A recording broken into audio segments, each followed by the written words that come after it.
Welcome to Pussy Power.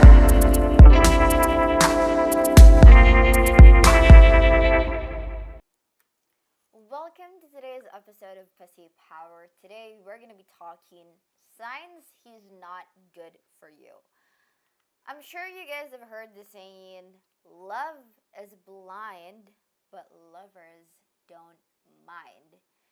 Now, I'm wondering how many divorces that statement alone is um, responsible for. But I feel like that statement is fine and all, when you're young. People say love is blind, it's okay.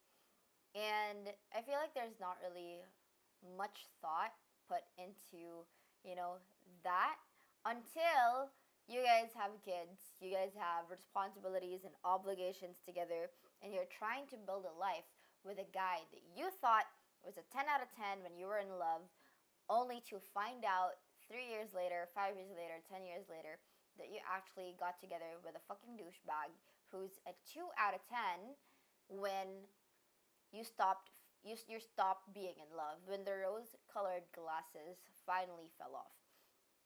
If you're watching this from YouTube, hello, I am in Dusit Thani in Cebu, and this is a fucking awesome place. I'm gonna be uploading a vlog featuring the places in this hotel, and I am so fucking ready to just dive into this episode, okay?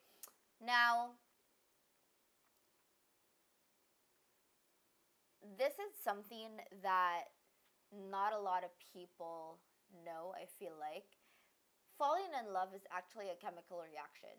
It's biology, it's nature's way of trying to get us to procreate. It's nature's way of trying to get this species to survive.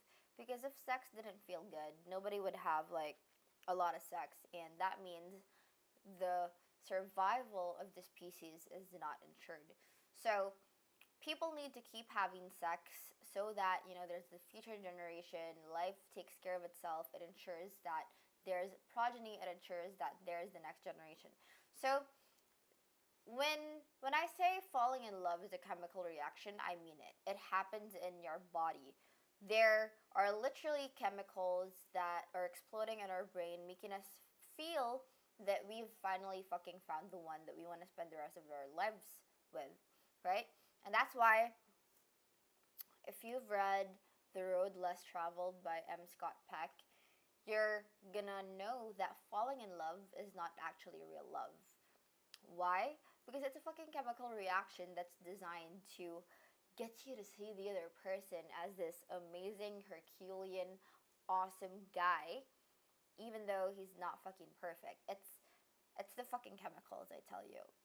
And being in love is not actually work. It's just chemicals in your fucking body telling you that this guy is amazing. He's the one. Or this girl is like a 10 out of 10, and this is the girl that you want to have kids with. And the book also says that love itself is work.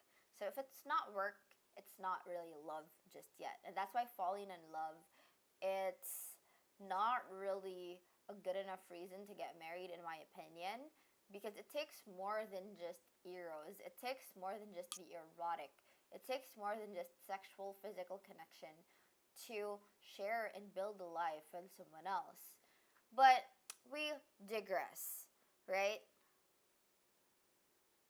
When you're falling in love, someone's annoying habit could seem cute, right? The fact that he is fucking messy. You might think that, oh, it's so cute. He's so creative. He's so focused on big ideas that he doesn't have time to fucking clean up his apartment.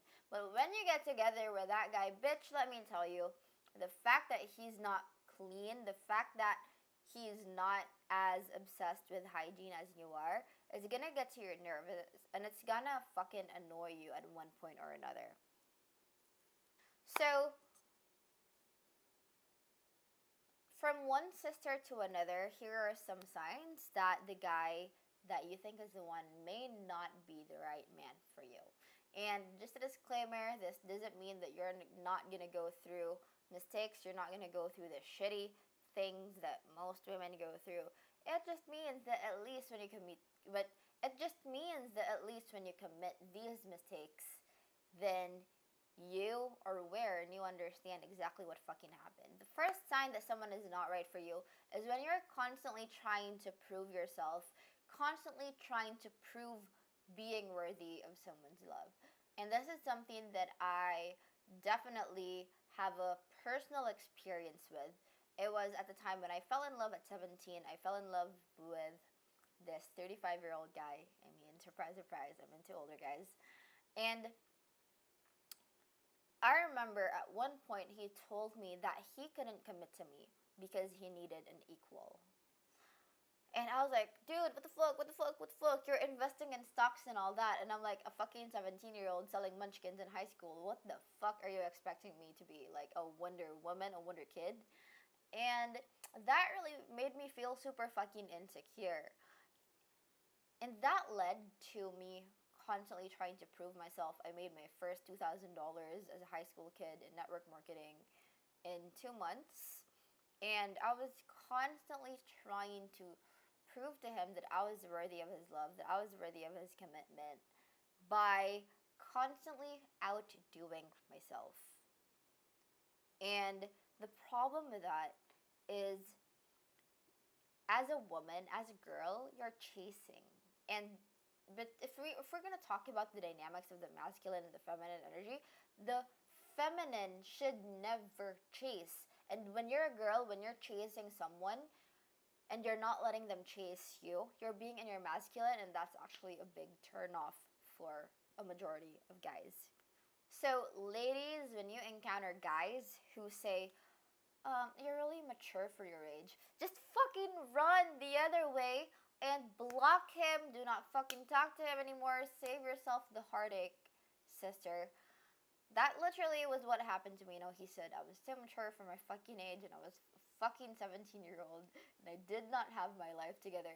And I guess it's fine when people have like more experience than you in a relationship. They're able to guide you, they're able to show you their mistakes so that you don't have to repeat the same pattern that they've gone through, you know? But the thing is, here's what usually goes wrong when there's a huge age gap in a relationship, or when you're constantly trying to prove to the other person that you're worthy.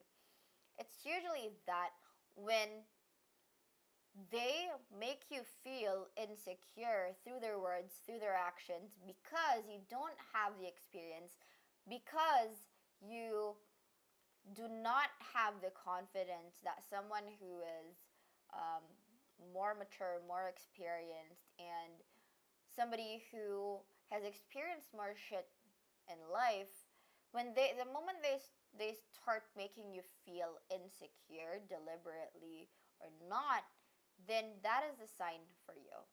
Because at the end of the day, are you really going to be able to be yourself with this person that you're trying so fucking hard to impress? Can you be your silly self? Can you show them that sometimes you have body odor? Can you show that person that sometimes you're fucking lazy and you're just not up to be on your A game on that fucking day? So when you're constantly trying to prove to someone that you're good enough, then it probably means that they're not right for you, especially when they're not trying to make you feel better. Especially when it feeds their ego to see you try. They're actually taking pleasure in the fact that you're suffering trying to prove yourself to them. So that's how, in my opinion, you would know, numero uno, if someone is not right for you, right?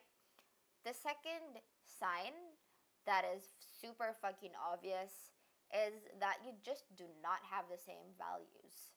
So this is why it's incredibly important to know yourself, know your values, because girl, if you're going to be in a relationship and you don't fucking know what your values are, you're going to be like a directionless thing in the ocean, just being carried by the water.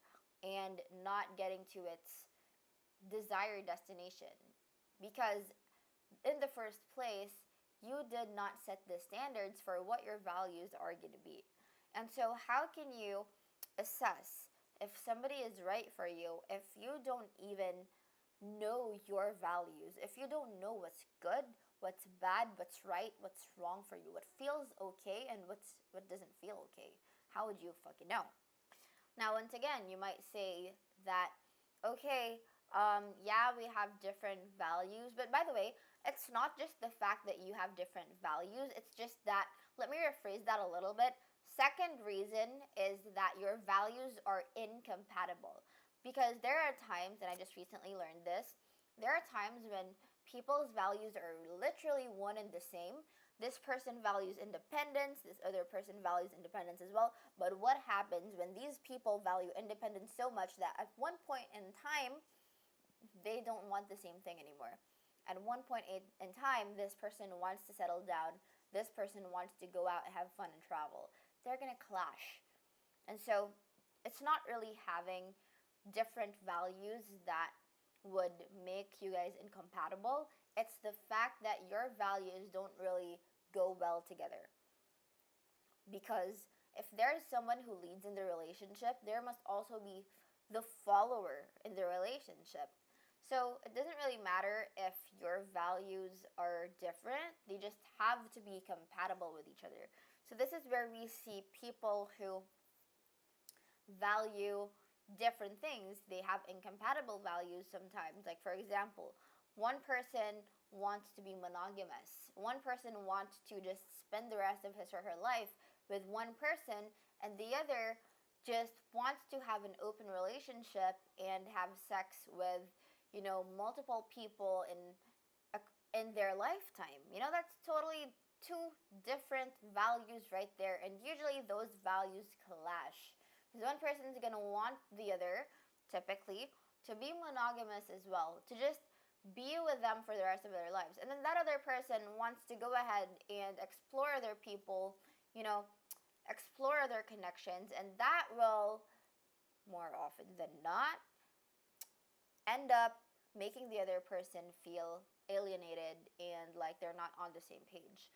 So, other examples of this, you see people who, one person might want to settle down, the other might want to really just start traveling, start exploring the world, and discover more of who they are. And we're not even talking about the issue of timing yet, right? But the thing is, it's when you guys really don't have compatibility in what you want and what you value, that's usually when rifts happen in relationship. That's usually when relationships have breakdowns. And we see this as well in people who, let's just take an example, someone who's grown up in a really conservative, really traditional family and has retained that value versus somebody who is incredibly independent, incredibly individualistic. This person will want to keep everyone happy and keep the harmony, while this person will fucking say that their mind. Now, what could end up happening here is person A, who's grown up in a traditional family, who just wants to keep peace, who values harmony and values conformity over individuality, might think that person B, who's the strong individualistic person, is fucking terrible and ridiculous to be with. And, it doesn't help that it's true what they say, opposites do attract most of the time. And that's why we need to be really aware of our values, aware of what the other person's, we also need to be aware of what the other person's values are. Because at the end of the day, we're going to be choosing literally one of the most important people in our lives, and that is someone that we're going to be sharing our lives with. So values, they're a hot topic, especially if you want to know if someone's right for you or not. And it helps for you to be aware of your own values, okay?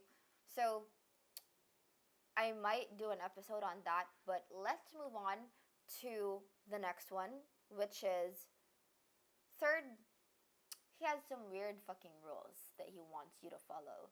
So he thinks he's like some Christian Grey and he can dictate your life just because you guys are together. And this is something that I haven't really experienced myself, but I feel like one of the closest experiences that I've had to this was when I fell in love with my pseudo ex at 17, and he was my whole fucking world, right? Now, I see this sometimes with people. I've dated this guy once who kind of just wanted me to be in my feminine and not do anything and just let him take care of all my needs and my wants and whatever. But the thing is, that's totally fine, by the way. The thing is, how it gets convoluted and how it gets kind of contorted and twisted is when somebody wants you to make them your world. It's like when somebody wants to take control of who you are and make sure that your life and your world revolves around them. You're completely dependent on them. And it's really sad because I see the people, some people I know who've ended up in these situations usually just marry a rich fucking guy and they follow him around wherever he is in the world. And something bad happens when when the divorce papers come in.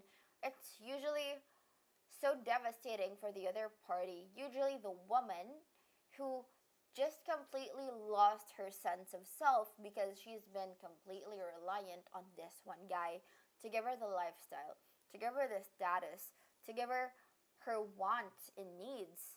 And he literally had the power in their relationship. And that's where I think it can get really dangerous. So I'm actually I was it's a was I was actually a fan of 50 Shades of Grey when I was 12 and I didn't really know about boundaries and healthy relating. But right now, 50 Shades of Grey might be a good like trilogy for an erotica, but it's really not something that I would want to have as relationship dynamics because if you haven't read the series, Christian Grey is this fucking billionaire who has some serious control issues, and he's a dominant, and he's really attracted to submissives. And for some reason, Anna is this girl who is a fighter. She is kind of meek. She looks like she's submissive, you know, first impressions wise, but she is someone who also has her own backbone. And they've had challenges in the relationship because Christian just wants her to kind of go with his way. And it's those relationship dynamics that kind of like really make me worry for the girl, especially when they base their whole sense of identity to the things that he's provided for her. And that's why I feel like, just to segue a little bit here, I feel like this is why women get 50% in their alimony.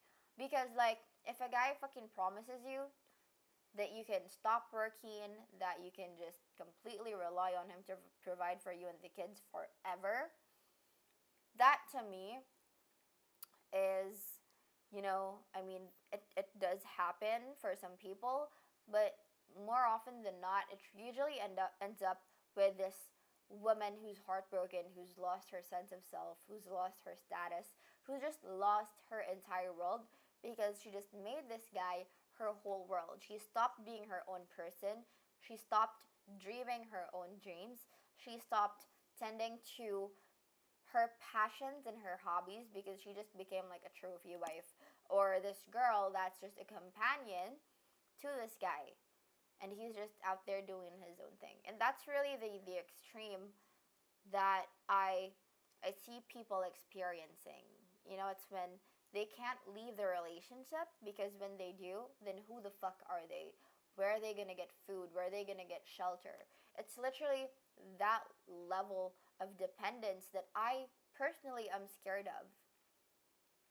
And right now, I'm actually experiencing something a little bit similar, except not entirely because I have my own thing. I recently had some stuff go down in the business, and things are looking up, but in those moments, in those weeks where things just looked pretty grim and sad and, not hopeful at all, I did take refuge in this guy who's promised me that he was going to give me the life that, I wanted. And he's my boyfriend now. But that's the thing, ladies and gentlemen, that's the thing. When you're in the moment, you kind of think that there is a chance for it to be true. And, being in this situation, I did also want it to be true. But just looking at the facts, looking at other people's experiences and learning from them, I don't think I would ever want to be in a position where I am depending on a man for every single fucking thing. Because then it's like I'm a dependent. I'm not a partner anymore. And yes, I'm not discrediting the fact that there are noble men who want to provide for their wives, who want to provide their wives this beautiful, enchanted life. And that was actually my dad. My dad is a provider, and he is not perfect, but that was the thing that he that was his thing as well. He wants to be the provider. But once again, how I see that turn out in real time with the mundane day to day of being a couple, it's knowing what I know about their dynamic. It's really not something that I would recommend to anyone who values their independence. And I value my independence so fucking much. Okay? So, if you're ever in a situation where you feel like the power is 100% in the other person, then maybe this is your wake up call. Sis, if you are in that situation where it's like you're depending 100% of your everything on a man, this might be your wake up call, and I wish you the best. I wish that, he is who he says he is, but chances are, given the facts and the statistics and the data, life happens, things change, promises of forever don't usually hold up. The divorce rate is literally at an all-time high at over 50%. Like 50% of marriages just get broken up. And it's literally, I make this joke all the time, just behind people's back when they get married. Not that anyone close to me has ever gotten married and I've attended their wedding. None at all. Not yet. But it's kind of like when people get married, I always would whisper to a friend if, like, hey, are they actually fucking serious? They're really gonna get married? It's like, I wonder when they'd get divorced. And I know it sounds so fucking negative. I know it sounds so fucking pessimistic. But the truth is, you couldn't really trust somebody like 100% when the truth is change is the only constant thing in the world. Life happens, people change, and feelings definitely change. And the person that they were when they said that they were going to take care of you for the rest of your lives may not be the same person 10 years, 20 years, 30 years down the line. And that's why, ladies and gents, I always encourage people to have their own thing, have their own source of income, be their own person, and be an other for the other person so that whoever you're with never feels like they own you, never feels like you're just this fixture, this furniture that's going to be there for the rest of their lives. And you get to have your own backbone, you get to have your own stance in the relationship, because otherwise, then because otherwise the relationship dynamics won't really work out in your favor. So that's my piece on that. Guys, if you are hearing me talk in a really weird way, I actually just have an infection in my throat and it hurts my jaw to even move. But I'm creating this podcast because I enjoy it. I want to film this beautiful location for you guys. And I'm in the mood to record a podcast. So that's why if I'm speaking like a little bit weird, that's the reason why. Another sign that you should totally look out for. This to me is a fucking red flag staring you in the face. And this has happened to me personally as well. It's when he compares you with other girls. If you've read this book, The Game by Neil Gaiman, pickup artists actually discuss and break down their tactics and their strategies to get women to sleep with them after the night. And one of those tactics is called negging. That's Negging. It's Negging if you want to Google it. It basically means giving someone a negative compliment. So it's like a backhanded compliment. So it could be something like, "Oh wow, you look like a raccoon today with that smoky eye look," whatever. It's deliberately making the other person feel insecure or conscious about themselves. And it's basically a negative comment about someone. Its goal is to chip away at someone's confidence so that you can have a bit of control over them. And it's fucked up. But that is, a tactic that pickup artists use. And it's been used on me by my pseudo ex, and it felt fucking horrible. I just wanted to smash him in the face. So, when he starts comparing you with other girls, when he starts comparing you to this girl who is a little bit wilder, a little bit more provocative, or whatever, right? Then you see that this is somebody who does not really see you or value you for who you are. And you can save yourself the heartbreak, save yourself the years of even, being with that person, because chances are that person isn't right for you because they're not seeing your value. They're not seeing you for your worth. They're not seeing you for who you are. And they can, go fuck the other women that they're like comparing you to. And honestly, I think that's what my pseudo ex has done, like literally. Thanks to him, I've learned all these signs that I'm sharing with you guys. Now, once again, the goal of him comparing you to all these other girls is to make you feel insecure, to make you feel not good enough, so that you feel good that he's even paying attention to you. Okay? It's like a power play. It's manipulation in the dating scene. So when you encounter someone who does that, now you know, girl, he's trying to get your attention. He might even be trying to get in your pants, and he's negging you, meaning he's fucking manipulating you. So he's fucking negging you so that you'd fall right into the palm of his hands and he would have more control over you. That's why he's doing it. Now, next obvious red flag that you should be looking out for is when he is just not transparent with you. And what that means is when you ask him for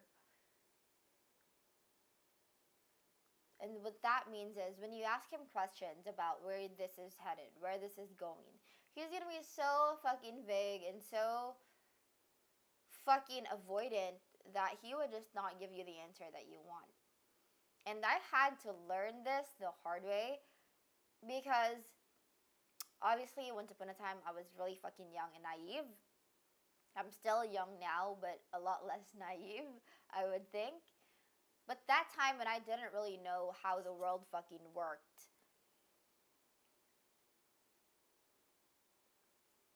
I felt that it was wrong for me to ask questions that would help me feel secure.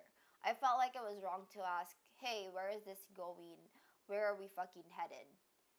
And it felt terrible because when I asked those questions, it's like, oh, you're like all these other girls who are asking that. And it felt fucking bad. It's like, am I the fucking villain here? Can't I know where this is going? You know, can't, because I'm fucking wasting my time with you if you're not actually planning for this to go somewhere. You know, like, yeah, sure, we're young, but time is, at the end of the day, it's finite. You don't have all the time in the world. And especially for women, our biological clock is ticking, tick tock, tick tock. We need to be smart about where we spend our time. We need to be smart about who we spend our time with. And so if he's not transparent with you on where this is going, where he sees you to being 5 years, 10 years down the line, then that's your sign. He might not be thinking long term. He's not really fully honest with you about his intentions, about where he is. And to me, that's a fucking red flag. I had to learn it the hard way. And so if you're experiencing that right now, I would say dump the guy and maybe hear him out. But at the end of the day, just fucking dump him and save yourself the heartache. Because let me tell you, it hurts to keep guessing. It hurts to, and it's not that you're just guessing about where the relationship is headed. You're also gonna guess about your worth. You're also gonna start second guessing if you are someone who's worthy, if you are someone who deserves commitment. And I've experienced that myself. I wouldn't want you guys to just like experience that as well, because it really feels like fucking hell to keep waiting, to keep guessing, to keep second guessing and wondering if he even loves you, if he even sees you getting somewhere. If he indeed is doing that with you right now, this is a little bit subtle, but this is actually what makes it obvious. You know, he's really not invested in your relationship. And he makes that clear to you through his actions. Maybe you haven't really been formally introduced to his friends, been formally introduced to his family. Like, is he fucking keeping you as a secret? Or is he like going behind someone's back? Does he have a girlfriend? Does he, like, why on earth would he not want you to meet his friends? And you see that through literally like how he is towards you, right? Does he make you feel secure? Does he, like, what the fuck am I saying? It really fucking hurts right now. Is he showing you signs? Is he showing you actions that he is invested in the relationship 100%? Because let me tell you, baby girl, you deserve 100 fucking percent. But you have to know that you deserve 100%. Otherwise, all these dipshits are not going to give you 100% if you don't even see it. So, if his actions tell you, if his actions show you that he is not 100% invested in the relationship, believe his actions. And if you're doing this, don't feel bad. I totally do this as well. I used to do it a lot more in the past, you know, when I liked someone and I would literally just fantasize them being this awesome person. Because here's what our brains do. Our brains take the small bits of information that we do know about someone or something, and then we create our own fantasy in our heads about that thing or about that person. We make them seem a little bit better than they actually are because we fill in the gaps that we don't know. You don't actually fucking know if someone is a psychopath, but if you see them being cute with an animal, or if you see them like looking nice and being nice to other people, then you're gonna think in your head that, oh, that must be how they are 100% of the time. That must be the real them. So when you have this fantasy world and it's a completely different version of them, just be aware that you might have fantasized about a completely different person that you're like attributing positive traits to this guy that you're so let's say, you're so into. Now, this last one is something that I feel like every girl should take note of when they're seeing someone, when they're vetting a guy or multiple guys at the same time. It's, is this person there for me when I need them? Okay? Because a lot of people can be there for you during your good times, but when shit hits the fan, they're gone. You know? I think it was Matthew Hussey who said, ask yourself this question: will this guy be at my dad's funeral? Will he show up? Will he support me emotionally during that time? And if he's not that kind of guy, then he is not the one for you.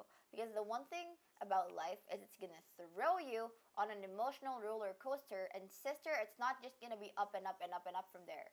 There are gonna be ups, there are gonna be downs, and you deserve someone who's gonna be there with you, not just on the highs, but especially the lows. Because that's how you know if someone's fucking serious, if someone's fucking committed to being with you for the long term. It's that they don't freak, they don't run when things get hard, and you deserve somebody who's like that.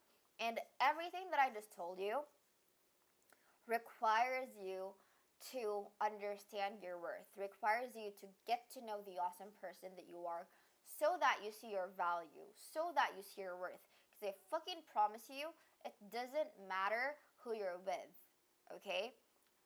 If you don't see your value, if you don't see your worth, then it's gonna be hard for other people to see that as well.